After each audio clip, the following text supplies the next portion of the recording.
これダメだ。あ、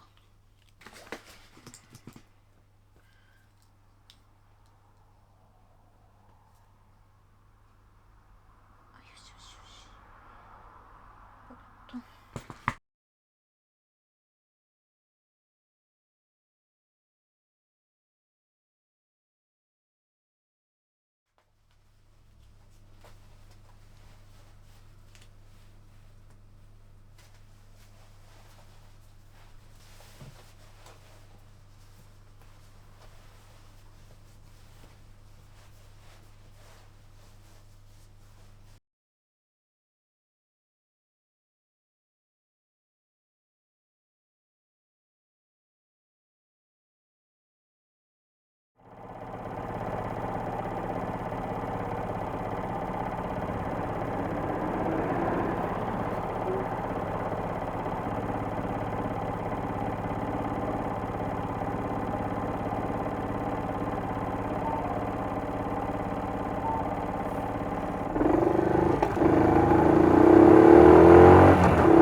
なんもない。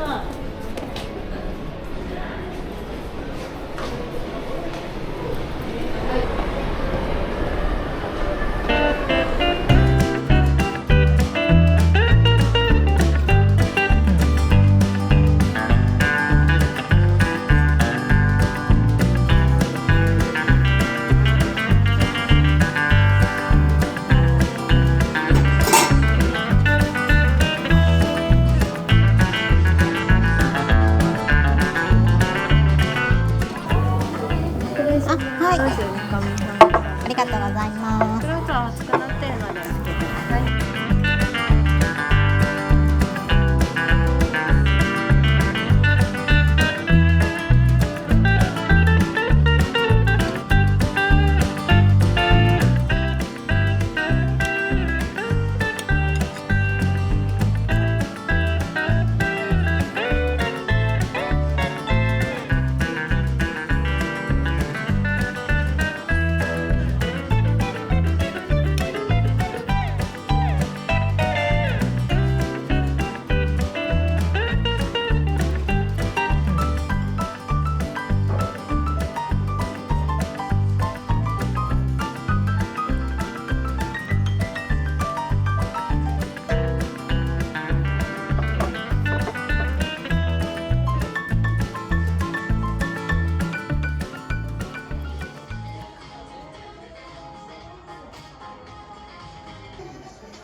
ごちそうさまはい、でした。またお待ちしております。ありがとうございます。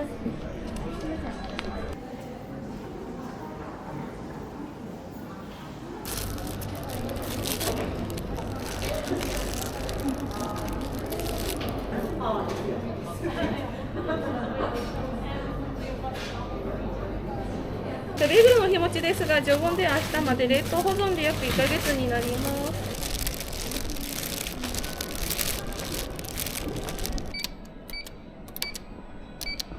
表示されている料金を投入してください。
やっぱりなんかちょっと1ヶ月ぐらいは結構異音なく普通に乗れてたんですけど、なんかここ最近またなんか同じような音がしてきて、なんかこうスロットルをこう戻した時とかにすごいなんか変な音がやっぱするかなっていう感じで、いや今ちょっと触ってみてるんですけど、そんな感じはあんまりちゃんとないですね。すみません、またお世話になります。よろしくお願いします。失礼します。